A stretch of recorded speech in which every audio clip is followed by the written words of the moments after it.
কেন মুসলমানরা কাবা তাওয়াফ করে, এর আধ্যাত্মিক ও বৈজ্ঞানিক রহস্য কি? আসসালামু আলাইকুম ওয়া রাহমাতুল্লাহ।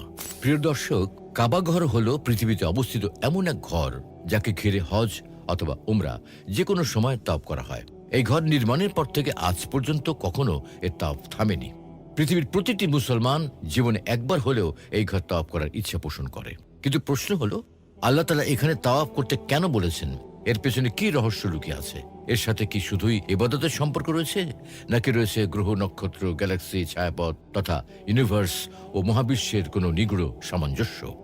আজকে আমরা এই নিয়ে কোরআন, সুন্নাহ ও অ্যাস্ট্রোফিজিক্সের আলোকে তাওয়াফের বাহ্যিক কারণ এবং মহাজাগতিক কারণ নিয়ে বিস্তারিত আলোচনা করব ইনশাআল্লাহ। তাওয়াফের পরিচয়। সুপ্রিয় দর্শক, তাওয়াফ মানে প্রদক্ষিণ বা চক্কর দেওয়া। কাবা শরীফ 7 বার প্রদক্ষিণ বা চক্কর দেওয়াকে এক তাওয়াফ হিসেবে সাব্যস্ত করেছে ইসলাম। তাওয়াফ হলো কাউন্টার ক্লকওয়াইজ ডিরেকশন বা ঘড়ির বিপরীতমুখী কাবা ঘরের চারপাশে 7 বার প্রদক্ষিণ করা।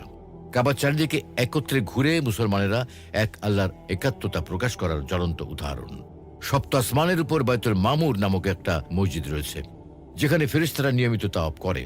হযরত আদম আলাইহিস সালাম যখন জান্নাতে থাকতেন, তখন উনি ফেরেশতাদের তাওয়াফ করার স্থান বাইতুল মামুরকে লক্ষ্য করেছিলেন। দুনিয়াতে আসার পর আদম আলাইহিস সালামের ইচ্ছা হয় এই পৃথিবীর মাটিতেও এরকম একটা বাইতুল মামুর থাকবে, যেখানে তার সন্তানরা নিয়মিত তাওয়াফ করবে। মেরাজ রজনীতে রাসূলুল্লাহ সাল্লাল্লাহু আলাইহি সাল্লামও বাইতুল মামুরকে দেখেছিলেন, যেমন হাদিস রয়েছে। এরপর আমাকে বাইতুল মামুরে উঠানো হলো। বললাম, হে জিব্রাইল, এ কি? তিনি বললেন, এ হচ্ছে বাইতুল মামুর। প্রত্যেক দিন এতে 70,000 ফেরেশতা তাওয়াফের জন্য প্রবেশ করে। তারা একবার তাওয়াফ সেরে বের হলে কখনো আর ফের তাওয়াফের সুযোগ হয় না তাদের। আর কাবা ঘর হলো বাইতুল মামুরের ঠিক সোজাসুজি নিচে। কিন্তু দুনিয়ার জীবনে যেহেতু আমরা আল্লাহর আরশকে সামনে পাবো না ও আল্লাহর আরশের সামনে সিজদা দিতে পারবো না, তাই আমরা মুসলমানরা এই কাবা ঘরের চতুর্পাশে একসাথে তাওয়াফ করি। কারণ কাবাঘর হচ্ছে দুনিয়ায় বাইতুল মামুরের প্রতিনিধি। ফেরেশতাদের মূল ইবাদতের ক্ষেত্র যেমন বাইতুল মামুর, ঠিক তেমনি আমাদের জন্য কাবাঘর। ফেরেশতারা যেমন আল্লাহর আরশ ও বাইতুল মামুরকে কেন্দ্র করে তাওয়াফ করে, ঠিক তেমনি আমরাও কাবাঘরকে কেন্দ্র করে তাওয়াফ করি। কাবাঘর হচ্ছে আল্লাহর আরশের একদম নিচে। কাবাঘর হচ্ছে আল্লাহর ঘর। কাবাঘর হচ্ছে দুনিয়াতে আল্লাহর আরশের প্রতিনিধি।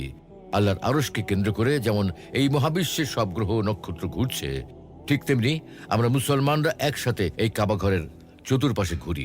এটাকেই তাওয়াফ বলে। এই তাওয়াফ করার আমলটা আল্লাহ সুবহানাহু ওয়া তাআলা হযরত ইব্রাহিম আলাইহিস সালামকে শিখিয়েছিলেন।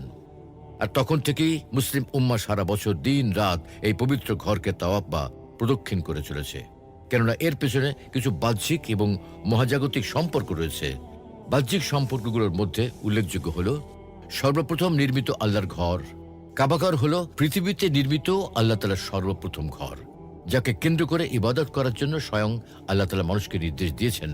যেমন ইরশাদ হচ্ছে, ইন্না আউওয়ালা বাইতিন উযিআ লিন-নাসি লাল্লাযী বিবাক্কাতা মুবারাকান ওয়া হুদাল লিল-আলামিন। নিঃসন্দেহে মানুষের ইবাদতের জন্য সর্বপ্রথম যে ঘর তৈরি করা হয়েছে সেটা হচ্ছে মক্কায় অবস্থিত এই ঘর।